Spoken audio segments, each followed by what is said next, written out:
people argue that religion is the root of all the world's problems. While this claim is clearly debatable, those who profess to have faith in God need to be willing to examine whether their lives and their beliefs rightly represent Him. A perceptive author has written that the world is dark with misapprehension of the character of God. Partial or incorrect truths can bind us into a kind of spiritual slavery. Join us as we explore an OCI ministry that is working to free people from wrong ideas about the character of God.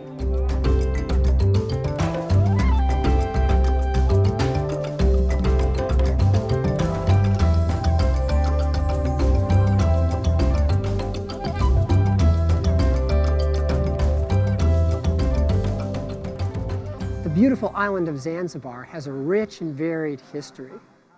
It's well known for its many exports. Unfortunately, there's a dark side to Zanzibar's history as well. In the 19th century, for decades, Zanzibar was the center of a horrific slave trade. Behind me is where slaves from the mainland were taken and then sold to slave traders. These poor individuals were ripped from their homes and dispersed throughout the region. Zanzibar is now connected with that mainland through being part of the Republic of Tanzania. The Tanzanian people are very diverse, yet they are united through a common culture and language.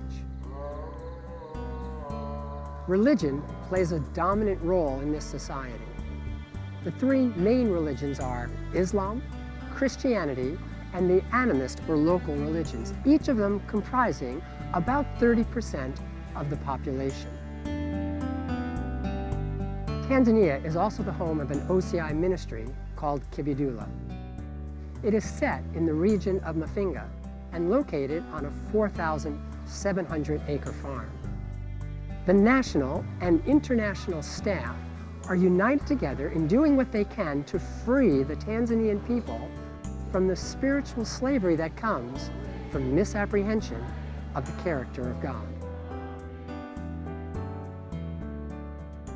This farm belonged to a colonial farmer back in the colonial era. His wife was a Seventh-day Adventist.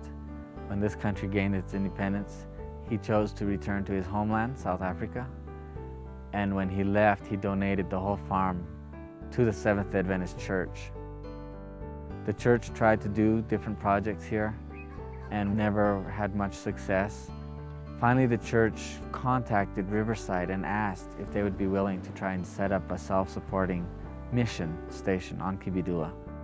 Our goal here is to be of service to the church, to spread the gospel in Tanzania. One of the things we'd like to do is to help strengthen the existing church members in their knowledge of God. Many times it's easier for us to have a wrong understanding of how God is and the plan of salvation. And we are trying through our training programs and in seminars and our teaching to continue to strengthen church members in their understanding of God and of the plan of salvation and His love for us. At the school we have 80 students this year. The children who come here, they're from 6 years old, so we have 1 year preschool, and then they start what we call Standard 1, which is grade 1, and then they go up to 7th grade. So the end of primary school here in Tanzania is 7th, and then they go on to secondary school. The goal with the school is to give the students a good education in English, because in the secondary schools here, everything is in English, and so it can be a big challenge for people. Another reasons why we have this school is that we want the kids to know Christ. Every day we start with worship and we take the kids out to visit churches and villages to help them get an experience in sharing their faith with others. And I think that one of the most rewarding things about working in a place like this is to see how Christ is pulling on the hearts of these children. As Christians and Seventh-day Adventists, we know that Christ is coming back soon, and that to have a successful and happy life here on earth and for eternity, to know Christ is the most important thing that they can do. The children that come here to school, they don't pay school fees to come here because we don't want the school to be just an option for the rich children. And so all the children, they come here for free. And so the parents, which are very happy for this option for their children, they have decided that they would like to come and do this field for us. And so they're here today planting soybeans and maize. From time to time, we take a few hours to cut the grass and clean the paths. And this is where they live many hours every day, every week, you know. And so to keep it tidy and nice, the children are participating in that. Today we're making a park, like a wooded area, where they can eat their lunch and things like that, yeah.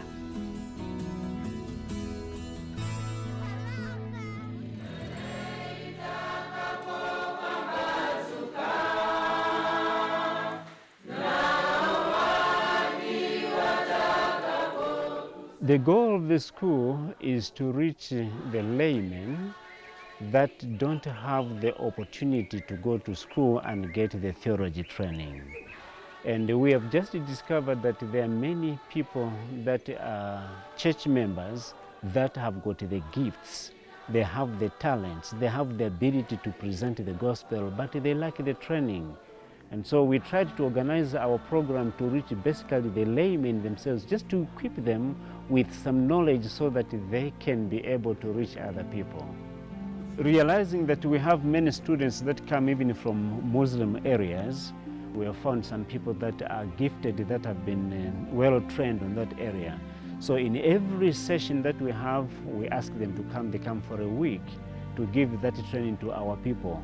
And those that come from the Muslim areas, they get a lot of blessings. Historia ni kwamba mimi nimezaliwa katika familia ya Kiislamu. I was born into a Muslim family. From 1992 to 1998, I was trained in the laws of Islam. Elimu ya sheria ya Kiislamu. Then in 2006, I made the decision to become a Christian. Kuwa Mkristo. The top Islamic leaders were called to convince me to come back, Kujadiliana na mimi. but they were unable to answer the questions that I was asking Swali them. ambayo niliwauliza. In my studies here at Kibidoula, I discovered I do not have a deeper understanding of the scriptures. Pata uelewa wa kutosha sana. But when I came here, my mind was expanded. I had much more understanding, especially lessons that had to do with the law of God, prophecy, and much more. And this is making me more confident in what I am doing, and I know I have made the right choice. Sijaamua vibaya.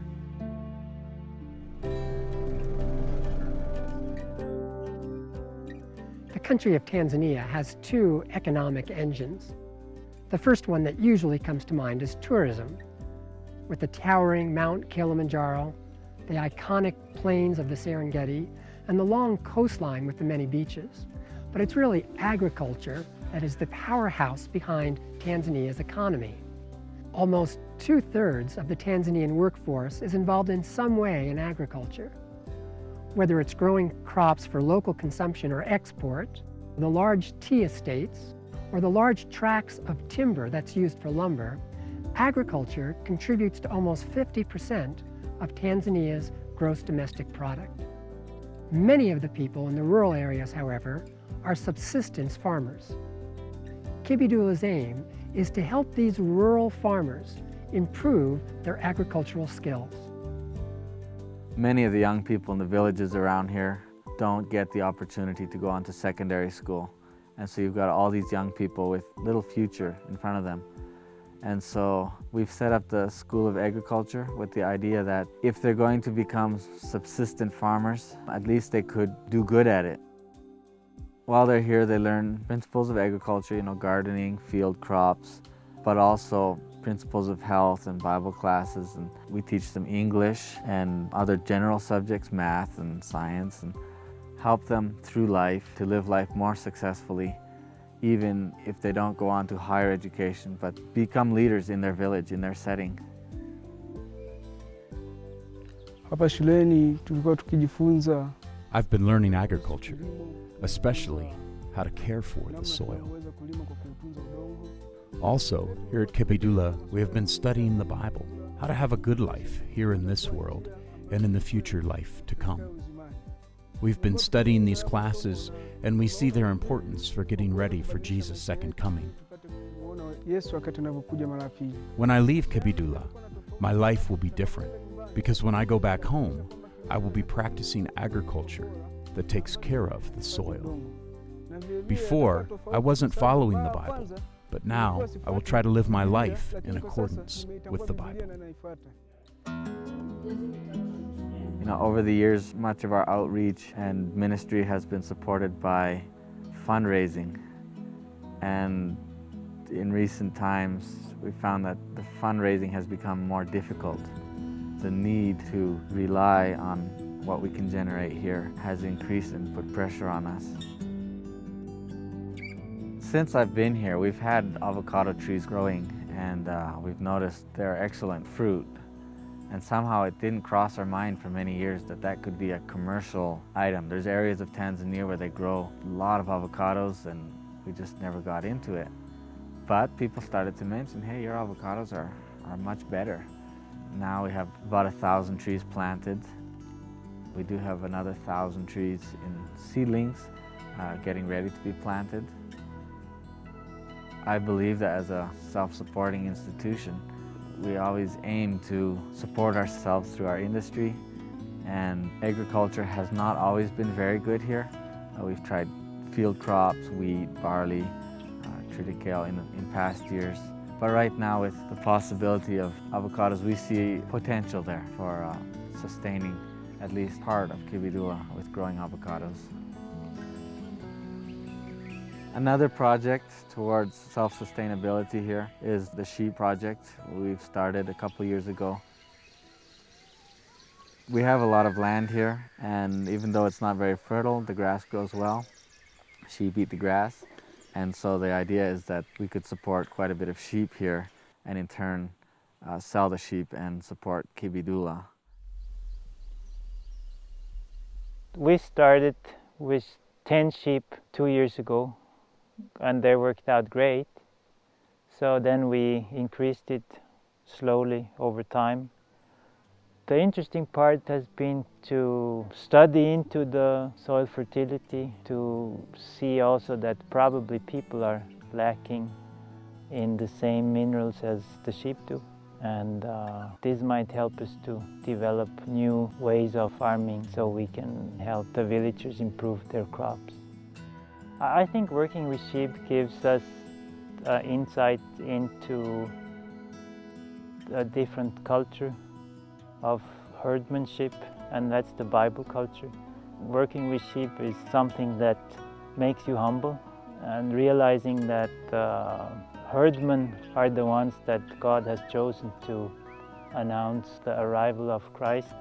I picture the same herdmen like the Maasai, people with not much school education, but with an open heart for nature and for Christ's coming.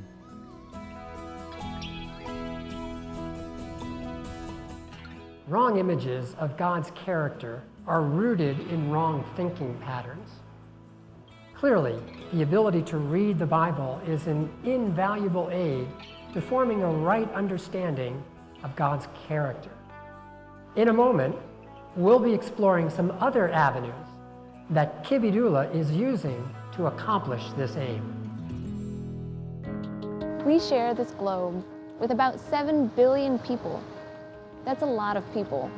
And standing here in this busy city, it's easy to feel small and insignificant. After all, I'm only one person. What difference can I make? But the fact is, each of us can make a difference. God is calling us to turn our lives and our skills over to Him. Around the world, the individual workers at OCI Ministries are letting God use them to bring hope and healing one person at a time. You can make a difference too. When you connect to OCI, you connect to more than 80 ministries worldwide. If you're interested in getting involved in the global ministry of OCI, visit our website or call our office. We would love to talk to you. The team at Kibidoula has been using a variety of tools to tear down the strongholds of the misunderstanding of the nature of God. Producing and distributing literature is one of the divinely inspired methods to bring a clear focus of who God is. The printed word I find is especially effective because, long after we'll be gone, that'll still keep preaching wherever it's been scattered. Kibidoula translates Christian books and health books into Swahili and has them printed at different printing presses in America and Korea and even here in Tanzania. We get 1 or 2 containers per year of books to Dar es Salaam, and then it's stored near there. We just built a new facility there where we can store the books nicely, and it's a little bit in the country, and we have a person there in charge who delivers the book. So whenever there's an order, he makes it ready, and then we ship it from there. There are about 2,000 colporteurs in Tanzania selling our books, and so we're able to move quite a large number of books. And not only is it outreach, but it's outreach that pays for itself. We've heard from different areas that whole congregations have gotten hold of our literature and have been converted to the Adventist faith. Evangelism in Tanzania, like anywhere else, has its challenges. Here in Tanzania especially, we face maybe half the country claims to be Muslim. There's a lot of spiritualism and witchcraft. Even within the Seventh-day Adventist Church, there's a lot of struggles with legalism, just understanding the simple justification by faith, the simple gospel of Jesus Christ. But here at Kibidoula, I think that we have been and are a light to the local community and Tanzania as a whole. Some 40-odd students leave each year and go back into Tanzania as graduates from our School of Evangelism, and they're creating companies, doing Bible studies, starting churches, spreading the gospel. Kibidoula supports 35 lay evangelists, and these people are doing the groundwork, cutting-edge evangelism that we want to see. So far we have 33 lay missionaries who are in remote areas. What encourages me is the heart which they have for the work. They're saying, we know for sure that God has called us. We'll move forward no matter what. That kind of spirit is from God and is encouraging me so much that we can keep on praying for them, that they can continue with the work in those areas.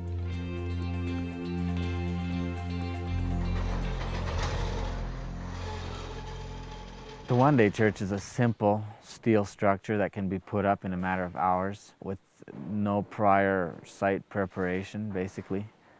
Between Maranatha and ASI, we've been given about 180 one-day churches so far.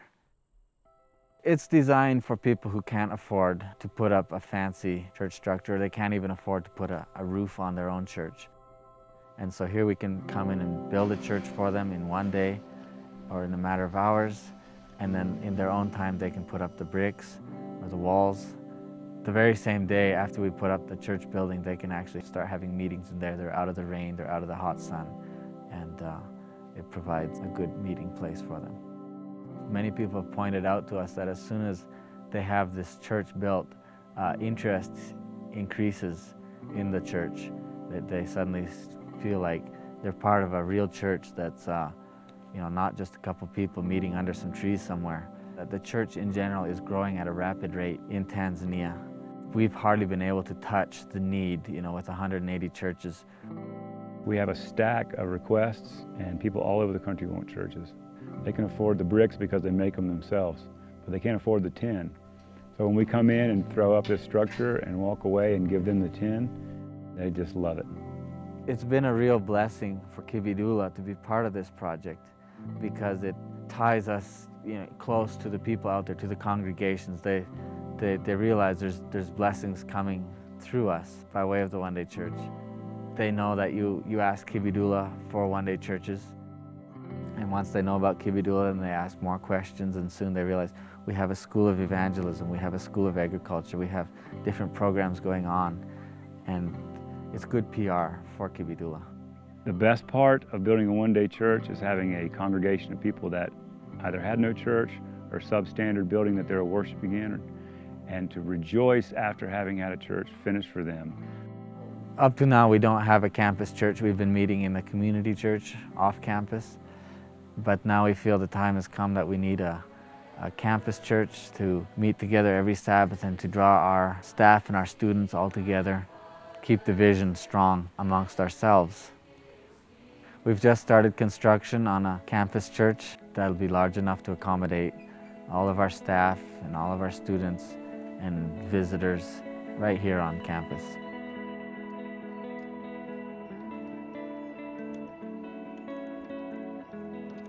I've been the pilot here since 1994. I did the flying medical services, and then I got my mechanic's license, so I did the maintenance as well. We used to have a medical clinic here, and so we did village medical programs. About 3 days a week, we would go to villages and do medical clinics in the village. We weren't carrying patients, but we were doing the treatment in the villages. Eventually, we didn't have a doctor anymore and our medical services closed, so we started just servicing our lay missionaries who live in remote places. It became clear the plane was too small for the long distances we were traveling.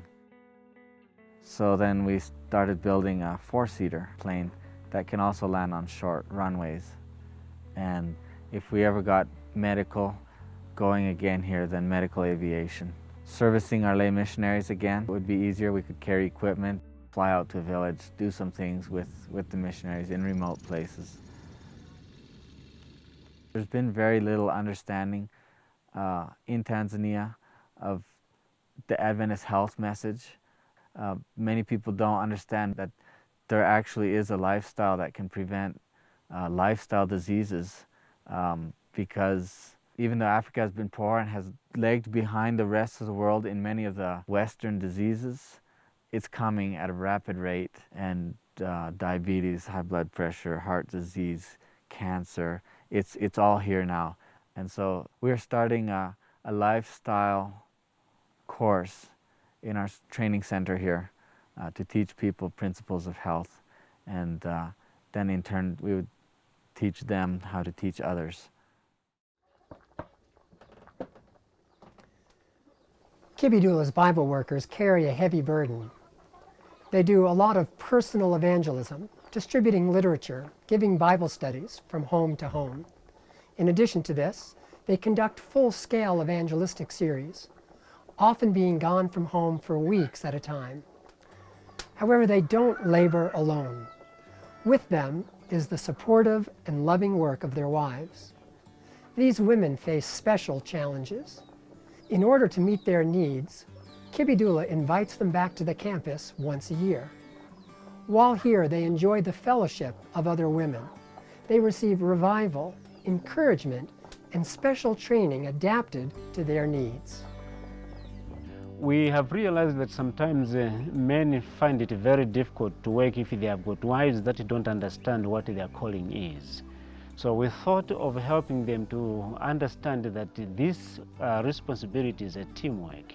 If a husband and wife can understand the goal, the call that God has given them, then they can give support to one another, they can give encouragement to one another, and sometimes just the blend itself would make the husband get that which is lacking in himself, which the woman could do. Usually twice a year we have all our lay missionaries from different areas of Tanzania come to Kibidoula, and we spend a weekend with them, rubbing shoulders, exchanging ideas, and they tell us, some of the work they've accomplished, and we receive their reports. This time we decided to invite their wives. These wives face challenges that are unique to their situations. These ladies have hard lives, sometimes many little children. I've seen and heard often where the lady becomes discouraged or tired, and ultimately it cuts down on the husband's performance. My husband goes house to house as a missionary and gives public meetings at night. I'm very happy because even before we were married, I was doing the same work. One of the challenges I face as a wife is that my husband is doing this missionary work, and sometimes there are little results. He becomes discouraged, and I have to try to help him keep moving forward. Sometimes we have struggles, not enough money or not enough things to meet our needs. But as we pray and are patient, the Lord has always been faithful. Even these meetings that are happening right now, it's like the Lord prepared them especially for me. I see the Lord's hand helping to encourage me for the challenges I have been facing over the past year. It's like He has opened a door and is revealing to me His will in how to move forward. We are humans, we are all the same, we are all going through similar experiences, and one of the greatest encouragements to fellow believers or even non-believers is that they can see that there's hope for that person. That person is going through a hard time, and yet there's some power that he or she is experiencing, and that might lead people to inquire about that or ask, why can you go on? Where do you find your strength? Why is it that you can keep serving in this village when everyone's treating you with hostility? It's nothing less than a miracle to keep giving of yourself when you're not receiving anything back. And I think that is what the gospel, correctly understood, can do for you. A misunderstanding of God's character is not restricted to any one region or religion. Since the entrance of sin into this world, the great adversary of souls has been doing what he can to misrepresent God. Wrong concepts of God bring people into a dark slavery. The team at Kibidoula is doing what they can to free people from that slavery, using literature, education, evangelism, and service to the community. They are dispelling the darkness of the misapprehension of God. You too can be part of this great work. Wherever you are, you can reflect God's true goodness. Please visit us at outpostcenters.org to learn more about the growing worldwide work of OCI and our member ministries. To contact us, email info@outpostcenters.org, or please call us at 423-236-5600. We would love to hear from you. For OCI Reports, this is Stephen Grabin.